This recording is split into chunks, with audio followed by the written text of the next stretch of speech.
Terms and conditions. Lots of different terms and conditions. Again, I keep it simple, very simple. Fixed rates, adjustable rates, short-term, long-term, prepayment penalties, lockouts. Those are the typical questions I'll get when I visit with practitioners.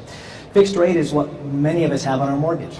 It's a fixed rate that's on that note that says it is not going to change. It's locked in by the bank, you're guaranteed that. Adjustable rate is a little bit different. It means it can adjust.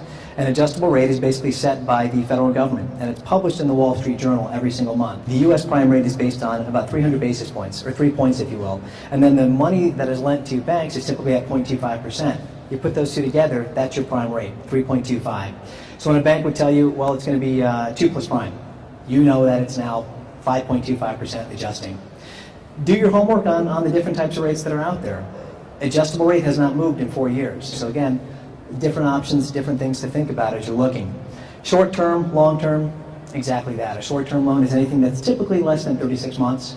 A long-term is a little bit higher than that. It can go up to as long of a term as the bank is willing to provide you.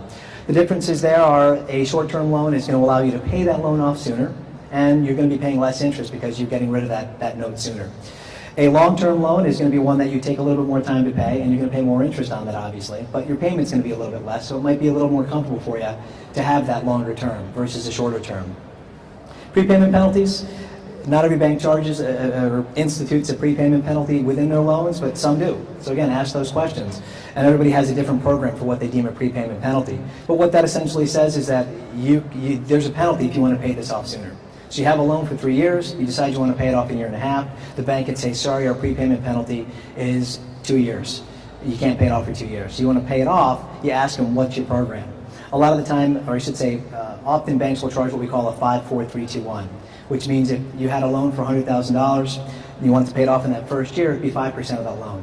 The next year it'd be 4%, the next year it'd be 3%, and so on. Pretty simple numbers, it's not too complex, but ask the questions when you're talking to them. Lockout period basically says we're not going to allow you to pay this off for a set number of years. It could be 12 months, it could be 24 months, it could be 36 months, but they're saying lockout period is this, you can't get around that. So again, be mindful of those things, and when you're going in to procure your funds, be aware and negotiate accordingly. Again, be in a position of strength and education that allows you to make the right decision for yourself.